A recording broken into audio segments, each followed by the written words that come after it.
ഉരുൾപൊട്ടൽ ദുരന്ത ഭൂമിയായ ചൂരൽമലയിൽ NDRF സംഘം സന്ദർശനം നടത്തി. ചെന്നൈ ആരക്കോണത്ത് നിന്നുള്ള 4th ബറ്റാലിയൻ 30 അംഗ സംഘമാണ് സ്ഥിതിഗതികൾ നിരീക്ഷിക്കാനെത്തിയത്. മഴക്കാലം കഴിയുന്നതുവരെ ജില്ലയിൽ തുടരുമെന്ന് ഇൻസ്പെക്ടർ ഗോപിനാഥ് ജി പറഞ്ഞു. ആഷിഖ് റഹ്മാൻ തയ്യാറാക്കിയ റിപ്പോർട്ടിലേക്ക്.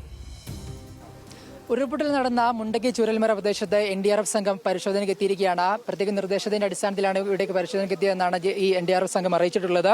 ചെന്നൈ ആറക്കോണത്ത് നിന്നുള്ള 30 അംഗ സംഘമാണ് ഇവിടേക്ക് എത്തിയിട്ടുള്ളത്. Inspector Gopinath G, SI Vikas Kumar എന്നിവരുടെ നേതൃത്വത്തിലുള്ള സംഘമാണ് ഇവിടേക്ക് എത്തി ഈ മുണ്ടക്കി ചൂരൽമല പ്രദേശം ഉരുൾപൊട്ടൽ നടന്ന ഈ ഒരു പ്രദേശത്ത് ഒരു പരിശോധന നടത്തുന്നത്. പ്രത്യേകിച്ച് വലിയ ജാഗ്രത നിലനിൽക്കുന്ന ഒരു ജില്ലയാണ് വയനാട്. അതിൽ മേപ്പാടി നമുക്കറിയാവുന്ന ദുരന്ത മേഖലയാണ്. അതുകൊണ്ട് തന്നെ അവിടെ ഒരു വലിയൊരു പരിശോധന നടത്താനാണ് NDRF സംഘം എത്തിയിട്ടുള്ളത്.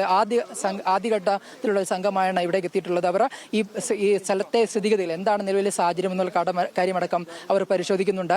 24 മുതൽ തങ്ങൾ ഈ ജില്ലയിലുണ്ടെന്നും ഈ മഴക്കാലം കഴിയുന്നതുവരെ ഇവിടെ തുടരുമെന്നും NDRF സംഘം അറിയിച്ചിട്ടുണ്ട്. കഴിഞ്ഞ ദുരന്തകാലത്തും ഇത്തരത്തിൽ ഇവിടെ സേവന പ്രവർത്തനങ്ങൾ, അതായത് ദുരന്ത മേഖലയിൽ സേവന പ്രവർത്തനം നടത്തിയ സംഘമാണ് ഇവർ. അവർ വീണ്ടും ഈ മഴക്കാലത്ത് വീണ്ടും വയനാട് ജില്ലയിലേക്ക് എത്തിയിരിക്കുകയാണ്. എന്തായാലും വലിയ സുരക്ഷാ മുൻകരുതൽ ഈ വയനാട് ജില്ലയിൽ പ്രത്യേകിച്ച് മേപ്പാടിയിൽ ഏർപ്പെടുത്തിയിട്ടുണ്ട്. പ്രത്യേകിച്ച് ദുരന്ത മേഖലയാണ്. അതുകൊണ്ട് തന്നെ വലിയ സുരക്ഷാ മുൻകരുതൽ അത് ഈ മഴക്കാലത്ത് തന്നെ ഏർപ്പെടുത്തിയിട്ടുണ്ട്. അതിന്റെ ഭാഗമായിട്ടാണ് ചെന്നൈയിൽ നിന്ന് ഒരു സംഘം തന്നെ ഇവിടേക്ക് എത്തിയിട്ടുള്ളത്. മഴക്കാലം കഴിയുന്നവരെ പൂർണ്ണമായും ഇവിടേക്ക് എത്തും. ഇതിന്റെ ആദ്യഘട്ടമായി ഇവർ ഇന്നലെ മാനന്തവാടിയിൽ ചെന്ന ഒരു വീടിന് മുകളിൽ ചേർന്ന ഒരു മരം വീണ് മാറ്റിയിട്ടുണ്ട്. അങ്ങനെ സന്നദ്ധ മേഖല, അതായത് മഴക്കാലവുമായി ബന്ധപ്പെട്ട പ്രവർത്തനങ്ങളിലേക്ക് NDRF സംഘം ഇറങ്ങിയിരിക്കുന്നു. കൂടുതൽ എന്തെങ്കിലും ആവശ്യം വന്നാൽ ഉറപ്പായിട്ടും സന്നദ്ധമായി മീനങ്ങാടിയിൽ ബേസ് ക്യാമ്പായി പ്രവർത്തിച്ച് നിലവിൽ മുന്നോട്ട് പോവുകയാണ് NDRF സംഘം. हम लोग यहाँ आए, कलेक्टर से मीटिंग कर लिया हमने. यहाँ पर जो पिछले साल जो हुआ है उसकी प्री पोजीशन डिप्लॉयमेंट के लिए रिक्वेस्ट आया था, उसको वजह से हम लोग यहाँ अभी विजिट कर रहे हैं. एरिया को एनालाइज करेंगे, उसमें होने से रोकने के लिए हम कोशिश कर रहे हैं. लास्ट ईयर में भी हमारा टीम यहाँ पर पहुंचे हैं. टोटल 30 मेंबर्स हैं जो 4th बटालियन NDRF आरकोनम से चेन्नई से आए हैं.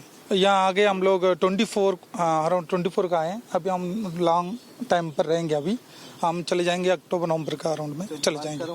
अगर इनकेस अगर इमरजेंसी पड़ने पर पागल में भी हमारा 9 टीम रिक्वेजिशन आ रखा है केरला में. वो टीम अगर फर्दर हमको रीइंफोर्समेंट की तरफ से आ सकते हैं. ക്യാമറ മിനുട്ടിനോടൊപ്പം ആഷിഖ് റഹ്മാൻ, ന്യൂസ് മലയാളം, വയനാട്.